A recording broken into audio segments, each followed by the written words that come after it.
Table cleaner हो, पानी पूरी सेलर हो, झाड़ू करने वाले हो, पोछा लगाने वाले हो, बर्तन धोने वाले हो, ये भी जो काम कर रहे हैं अपनी मेहनत का काम कर रहे हैं, क्योंकि वहां पे रोजगार का वो माध्यम है। और अगर पैसे कमा रहे हैं अपनी मेहनत के पैसे कमा रहे हैं। कोई भी काम छोटा बड़ा नहीं होता है। जिस तरीके से लगातार इस तरीके की टीका टिप्पणी कर कर अपने वोट बटोरने का काम हो रहा है, वो दुर्भाग्यपूर्ण है। और मैं उम्मीद करती हूँ कि चुनाव वहां पर, क्योंकि तमिलनाडु में आ रहा है, उससे प्रभावित होकर इस तरीके की भाषा का इस्तेमाल कर रहे हैं कि ऐसे जो जिम्मेदारी वाली पोजीशंस पे हैं वो ऐसी चीजों कहने से बचेंगे। और किसी और की बेइज्जती करना अपने कैंपेन को बढ़ावा देने के लिए दुर्भाग्यपूर्ण है। और मैं फिर से दोहराऊंगी, वो अपने राज्यों से आते हैं क्योंकि रोजगार के माध्यम दूसरे राज्यों में होते हैं। अगर उनके राज्यों में होते तो शायद वो लोग को आने की जरूरत ना पड़ती, पर आ रहे हैं तो वही काम कर रहे हैं जो honest citizen of a country करते हैं। और इकोनॉमिक कंट्रीब्यूशन, जैसे मैंने कहा, छोटा से छोटा काम हो या बड़ा से बड़ा काम हो, वो भी एक रोजगार के माध्यम के साथ साथ वो भी एक जिम्मेदारी का काम है, इज्जत का काम है। और इज्जत की कमाई हुई रोटी खा रहे हैं, वो किसी का दिया हुआ या किसी से हाथ फैलाकर नहीं कमा रहे हैं। इससे उनको बचना चाहिए। पनीर सेल्वम जी को कल लोकसभा में मैम संसद के बाहर गद्दार जैसे टर्म का यूज किया गया राहुल गांधी के द्वारा, और उनके जवाब में रमेश सिंह बिट्टू ने कहा कि देश के दुश्मन हैं। जो भाषा का इस्तेमाल हो रहा है, it's a reflection of parliament के अंदर क्या हो रहा है।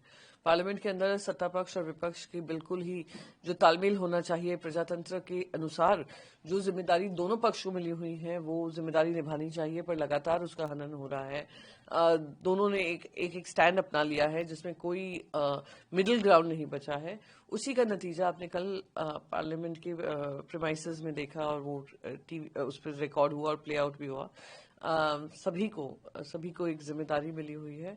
उस जिम्मेदारी अनुसार अगर काम हो, एक तरफ एक एलओपी है, एक तरफ एक मिनिस्टर है, मिनिस्टर रैंक के हैं। आने वाले जो जनरेशन है जो पॉलिटिक्स को देखती है, वो उससे क्या सीख रही है, इसकी भी जिम्मेदारी हम ही सबको होती है। तो उम्मीद करती हूँ कि आने वाले समय में हम ऐसा फिर से ये इंसिडेंट रिपीट होता हुआ नहीं देखेंगे। बीजेपी कह रही है, मनोज तिवारी कह रही है कि कई महिला सांसदों ने कल प्रधानमंत्री की चेयर के आसपास आने की कोशिश की और घेराव करने की कोशिश की। शर्म आनी चाहिए मनोज तिवारी जी को कि महिलाओं को की आड़ में महिलाओं को आगे रखकर जो आप कह रहे हैं। सबसे पहले तो उनको कह दूं कि महिलाएं काफी सक्षम हैं, वो निर्णय ले सकती हैं कहाँ प्रोटेस्ट करना है, कैसे प्रोटेस्ट करना है। ये जो सोच है भारतीय जनता पार्टी की सोच दर्शाता है कि आप वो महिला सांसद जो जनप्रतिनिधि हैं, जनता से चुनकर आई हैं, आप उनके ऊपर इस तरीके का आरोप लगा रहे हो। कहां तक सही है? हु चेक्स की कौन? ये है ऑपोजिशन प्रोटेस्ट कर रहा है। कौन अब जेंडर देखकर बोलने लगा है कि इस जेंडर के लोग प्रोटेस्ट कर रहे हैं? ये जो मैं लगातार कह रही हूं कि ये जो सेशन हुआ है, इट इज सो अनफॉर्चुनेट कि पहली बार इतिहास में दर्ज होगा कि एलओपी को बोलने नहीं दिया गया। एलओपी कौन सी किताब का वर्णन से पढ़ रहे थे, उस किताब से जो आप छपने नहीं दे रहे हैं, जो छपी हुई किताबें इंतजार कर रही हैं पब्लिकेशन हाउस में कि मार्केट में आएंगी, उस पर आपने रोक लगाई हुई है, महीनों से रोक लगाई हुई है। इस आड़ में कि पहले मिनिस्ट्री ऑफ डिफेंस उसको क्लियर करेगी। फॉर्मर आर्मी चीफ की किताब है, आप सक्षम हैं, आप उसका जवाब दे सकते हैं। जनता ने आपको चुनकर भेजा है यही जवाबदेही तय करने के लिए, पर आपने उनको बोलने नहीं दिया। और फिर लगातार जो उस तरफ से सत्ता पक्ष की तरफ से जो किताबों का वर्णन किया गया, जो प्योरली सिर्फ स्लैंडर बुक्स हैं, जिनके ऑथर का ना अता है ना पता है, इस मंशा से बनाई गई कि कैरेक्टर असैसिनेशन करें, आप उन किताबों का कंपैरिजन फॉर्मर आर्मी चीफ की किताब से कर रहे हैं कि बेहद ही शर्मनाक है। और ये जो मनोज तिवारी जी कह रहे हैं, it is an outcome of the bitterness जो सत्ता पक्ष के मन में है और जवाबदेही से बचने का काम है। पर आज तक ये कहा गया opposition well of the house में आया, अब आप महिला औरतों को जेंडर को बताकर दिखाने की कोशिश कर रहे हैं कि महिलाओं को आगे रखकर कोई काम किया गया है। महिलाएं अपना निर्णय ले सकती हैं, अगर उनको विपक्ष में रहकर वेल ऑफ द हाउस में आकर प्रोटेस्ट करना है, वो उनकी सोच है, उनके हिसाब से है। वो आप नहीं बता सकते हैं किसको आगे रखा गया, किसको पीछे रखा गया।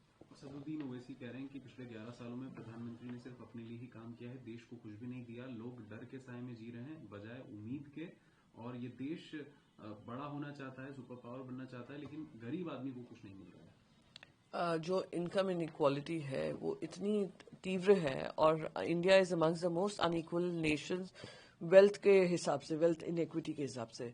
जो आप बार बार कह रही थी, राष्ट्रपति जी के अभिभाषण में हुआ, उन्होंने कहा कि 25 करोड़ लोगों को हमने गरीबी से हटाया। गरीबी से तो हटाया, पर आपने इनकम इनइक्वालिटी को एड्रेस नहीं किया है। तो अगर एक सुपर पावर हमें बनना है, जो लगातार प्रधानमंत्री से लेकर सारे ही लोग बोलते रहते हैं और कहते हैं हम एक पावरफुल नेशन है, ठीक है, 4th इन जीडीपी है, पर in terms of per capita income क्या है हमारी? अगर आज इंदौर में लोग cough syrup, contaminated cough syrup से मर रहे हैं, मध्य प्रदेश में इंदौर में लोग कंटेमिनेटेड वाटर से मर रहे हैं, क्वालिटी ऑफ लाइफ जो है, जो जिस पे ध्यान देना चाहिए, एयर पोल्यूशन से लोग मर रहे हैं, कोई एड्रेस नहीं कर रहा है। आप इकोलॉजी को डिस्टर्ब कर करके आपने जो काम कर रहे हैं, वो भी एक प्रॉब्लमेटिक चीज है। तो एक सुपर पावर होने के साथ साथ सुपर जिम्मेदारी भी आती है, जिसका निवारण नहीं हो रहा है। बस अपने आप के लिए बधाइयां बटोर रहे हैं, अपनी पीठ थपथपा रहे हैं, पर जहां तक जनता के मुद्दे हैं उसको दरकिनार कर रहे हैं। और वो वही झलक रहा है जिस तरीके से हमने जो ट्रेड डील हमारी हुई है, वो यूएस से जो फरमान जारी हुआ है उस अनुसार हुई है। खड़गे जी भी यही कह रहे हैं कि it will only benefit American farmers, not Indian farmers. जी बिल्कुल, आपने 18% टैरिफ के गुड्स हमारे जाएंगे, 0% टैरिफ पे इनके आएंगे। आपने सारे ही जो मार्केट है, 1.4 बिलियन का देश है हमारा, आपने पूरा का पूरा मार्केट उनके हाथ में कर दिया है। और उनके मार्केट का एक्सेस पे पहले हमें 18% टैरिफ देना पड़ेगा, तभी हमें एक्सेसिबल होगा और जनता के लिए वो अनअफोर्डेबल होगा। तो जो वायबिलिटी है एक प्रोडक्ट की, वो उसी में खत्म हो जाती है। फिर आप वहां से कहा जा रहा है कि आप रशिया से तेल नहीं खरीदेंगे। ईरान के बारे में उन्होंने जिस दिन बजट डे था उसी सवेरे उन्होंने बोला था। चबाहर पोर्ट से हम वैसे ही हट गए हैं, पीछे हट गए हैं। तो दिखा रहा है कि आप किस तरीके से झुकने को तैयार है एक ट्रेड डील के नाम पे।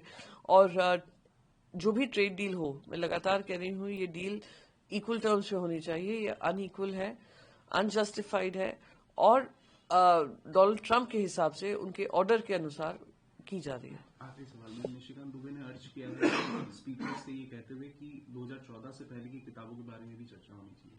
बिल्कुल, एक दिन एक काम करते हैं, एक स्पेशल सेशन बुलाते हैं, वो रीडिंग सेशन होना चाहिए। Reading, writing and speaking session होना चाहिए, जिसमें आप अपने जो भी मनगढ़ंत कहानियां हैं, जो भी फिक्शन राइटिंग हुई है, नॉन फिक्शन राइटिंग हुई है, फिक्शन लिखा है पर नॉन फिक्शन की आड़ में छापी गई हैं, किसी मंशा से छापी गई हैं, किसी एजेंडा से छापी गई है, सब पे चर्चा हो। जैसे जनता के सामने जब वंदे मातरम पे चर्चा हो रही थी, आपने देखा था वंदे मातरम कम बोला जा रहा था बीजेपी की तरफ से, वंदे भारत उनके मुंह से ज्यादा निकल रहा था। तो जो वंदे मातरम भी नहीं जानते हैं पर उसका राजनीतिक फायदा उठाना जानते हैं, उन लोगों को अगर किताब पढ़ने को हम मजबूर कर दें और उनसे कहें कि हाँ 2014 की पहले सारी किताबों पे चर्चा होनी चाहिए, मैं तो उसका स्वागत करती हूँ। कि जितना इंडिया पढ़ेगा उतना ही इंडिया बढ़ेगा और जनता को ये पता चलेगा कौन सी किताबें पढ़नी चाहिए, कौन सी किताब फिक्शन राइटिंग है, और सच्चाई जनता के सामने आएगी।